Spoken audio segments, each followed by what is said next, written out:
नाज़रीन, आज मैं आपके सामने चंद सवालात रखूँगा और उन सवालात पे आप लोगों ने तजिया करना है, आपने अपनी राय देनी है कि क्या पाकिस्तान की ये पॉलिसी दुरुस्त है, नंबर 1। नंबर 2, इस वक्त मुल्क का सबसे बड़ा मसला अफ़गान हुकूमत के साथ दुश्मनी लेना या अफ़गान रेफ्यूजीज़ नहीं है। सबसे बड़ा मसला जो इस मुल्क का इस वक्त है वो दहशतगर्दी है। आए रोज़ दहशतगर्दी के वाक़यात में इजाफ़ा हो रहा है, आए रोज़ दहशतगर्दों के कब्ज़े में मज़ीद इलाके जा रहे हैं, उनकी इन्फ्लुएंस बढ़ती जा रही है। उसके लिए हमारी क्या पॉलिसी है, इस पे हम बात करेंगे, बल्कि आपके सामने सवालात रखेंगे कि वो कौन कौन से सवालात हैं जो हमारे अरबाब इख्तियार को उस पर सोचना पड़ेगा। पहले मैं ये बात कहना चाह रहा हूँ कि ये जो रेफ्यूजीज़ के हवाले से हमारी पॉलिसी है, क्या ये दुरुस्त पॉलिसी है? एक साइड पे हम ये दावा करते हैं कि हमने 40 साल तक मिसाली हमने वो किया, मेहमान नवाजी की। अभी 40 साल मेहमान नवाजी की, अभी रमज़ान का महीना है। रमज़ान के महीने में हमने कहा कि जी ईद से पहले पहले आप लोगों ने यहाँ से निकलना होगा। अभी ये कौन सी पॉलिसी है एक मुसलमान की हैसियत से? अगर हम ये कहते हैं कि हम अंसार मदीना का रिकॉर्ड हमने तोड़ा है, तो आज क्या हुआ? और इम्पॉर्टेंट चीज़ जो है, क्या ये रेफ्यूजीज़ है जो कि दहशतगर्दी या लॉ एंड ऑर्डर में मुलव्विस है? ये इस पे हमने, और कितना कोई स्टेटिस्टिक्स है कि कितने कैंप्स में जो है ना हमने दहशतगर्दों को पकड़ा है और कहाँ पे ये सहूलत कर रहे हैं, तो इसी पे हमने बात करनी है। और अहम सवाल, जो पहला सवाल है वो ये है कि इस वक्त पूरे मुल्क में एक बयानिए पे काम हो रहा है कि अफगानिस्तान हमारा दुश्मन है, अफगानी हमारे दुश्मन है। क्या ये मसले का हल है?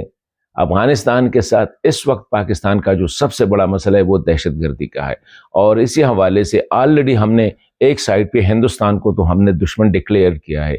अब मगरबी साइड पे मीडिया पे, सोशल मीडिया पे एग्रेसिवली इस पॉलिसी को परसू किया जा रहा है कि अफगानिस्तान हमारा दुश्मन है। तो क्या हम अफोर्ड कर सकते हैं किसी साइड पे इंडिया, उसी साइड पे अफगानिस्तान? और ये सिग्नेचर हम खुद कर रहे हैं। मैं एक जो सवाल रखना चाह रहा हूँ वो ये है कि ये जो दहशतगर्दी के वाक़यात जब बढ़ रहे थे आज से साल पहले या 2 साल पहले, तो उस वक्त हमारी पॉलिसी क्या थी? हमारी पॉलिसी सिर्फ यही एक पॉलिसी थी मेरी नज़र में कि सारा मलबा अफ़गानिस्तान से आ रहे, अफ़गानिस्तान से तो आ रहे थे, इसमें कोई शक नहीं। लेकिन काउंटर टेररिज्म हमारी क्या पॉलिसी रही? इसको रोकने के लिए क्या हमने पुलिस को स्ट्रेंथन किया? क्या हमने इंटेलिजेंस को स्ट्रेंथन किया? क्या हमने मुकामी लोगों के इकोनॉमिक वो जो है उसको करके उनको चलाने की कोशिश की? हमने क्या उस इलाकों में बिजनेस और ट्रेड को तरक्की दी ताकि ये लोग दहशतगर्दों के हाथ ना पड़े? ये कुछ सवालात।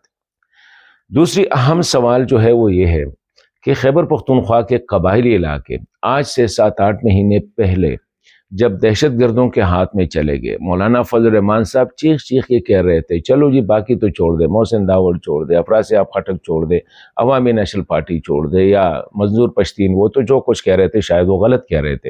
लेकिन जब मौलाना फजल रहमान साहब पार्लियामेंट के फ्लोर पे कह रहे थे कि जनूबी अजला जो है वो इस वक्त दहशतगर्दों के कब्जे में हैं, जब रात हो जाती है, शाम हो जाती है, तो फिर सिक्योरिटी इदारे, पुलिस अंदर जाके फिर दहशतगर्दों का राज होता है, तो हमारी पॉलिसी फिर क्या थी? हमने क्या किया? सिर्फ यही किया कि ये सारे अफगानिस्तान से आ रहे हैं। अफगानिस्तान से तो आ रहे हैं, ये परसों भी मैं यही बात कह रहा था कि लकी मरवत जो है वो 100-150 किलोमीटर अंदर है।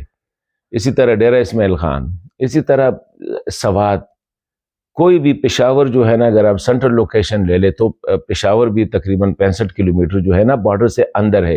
तो ये 65 किलोमीटर, 100 किलोमीटर, 120 किलोमीटर, फिर हमारी पॉलिसी क्या रही, इस पर हमने जो है ना बुनियादी डिस्कशन करनी है। और एक अहम बात, उसी दिन जो स्पेशली पंजाब में अच्छी बात है कि जहाँ भी थोड़ा बहुत वाक़या हो जाता है तो पूरे सिक्योरिटी इदारे अलर्ट हो जाते हैं। कि हमने पख्तूनख्वा में ये पॉलिसी अडॉप्ट की कि जहाँ से हमें पता चला कि यहाँ पे कोई फैसिलिटेटर है, यहाँ पे कोई एक्टिविटीज़ हो रही है, तो इसी तरह हमने कंबाइंड पुलिस, फौज, इंटेलिजेंस सब इकट्ठे अगर नहीं किए तो क्यों नहीं किए।